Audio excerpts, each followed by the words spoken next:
On est à la station Louvre-Rivoli et il va y avoir un déboulonnage. Et ça consiste en quoi?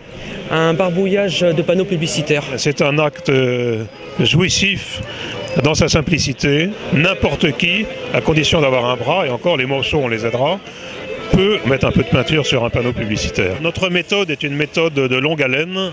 Nous ficelons le système comme un rôti. Et un jour, le système s'écoulera de lui-même quand nous l'aurons suffisamment ficelé. Nous voulons que l'affichage publicitaire soit de 50 cm par 70 cm, c'est-à-dire la taille de l'affichage associatif en vigueur dans nombreuses villes de France. Le collectif des déboulonneurs va bientôt connaître son 12e procès en 4 ans. Ce procès va avoir lieu au Palais de Justice de Paris le 12 mars à 9 h du matin. Espérons que ce jour-là, les 2 barbouilleurs qui passeront en procès seront entourés par le plus de monde possible. Je précise que nous ne sommes pas des vandales, nous sommes des hommes ou des femmes de ménage et nous ramassons les déjections laissées par les publicitaires n'importe où. Bah là, on se dirige vers les panneaux qui sont installés sur le chantier de la Samaritaine, je crois. Donc c'est assez incroyable, il doit y avoir 10 panneaux sur 5 mètres de trottoir, c'est complètement fou. Vos rapports avec la police sont bons en général? On est connus, ils savent comment on agit, quel est notre fonctionnement d'action, et bon, ça se passe bien. Après, c'est un jeu aussi. Hein. La police est présente sur les lieux et assiste courtoisement à l'action, puisque les agissons courtoisement en dégradant symboliquement les panneaux de publicité.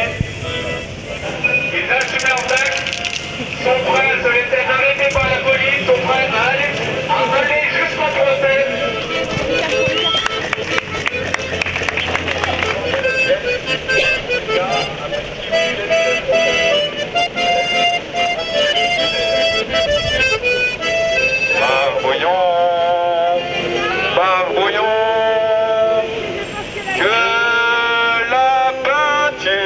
D'accord.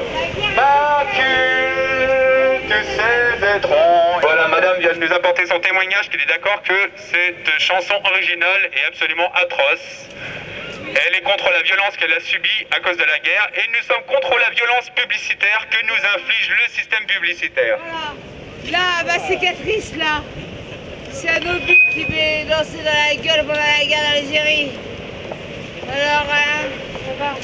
La seule solution, c'est d'être là, des jours comme ça, avec des personnes comme ces gens qui sont motivés et qui donnent de leur temps et de leur vie, parce que finalement ils finissent en prison pour certains et en procès pour d'autres. Il faut effectivement enlever les ornières et regarder, observer ce qui nous entoure. Finalement, c'est nous avec notre argent qui votons maintenant et qui décidons de la façon dont on dépense notre argent. Si chacun de nous, on change un tout petit peu nos comportements, là il va se passer les choses.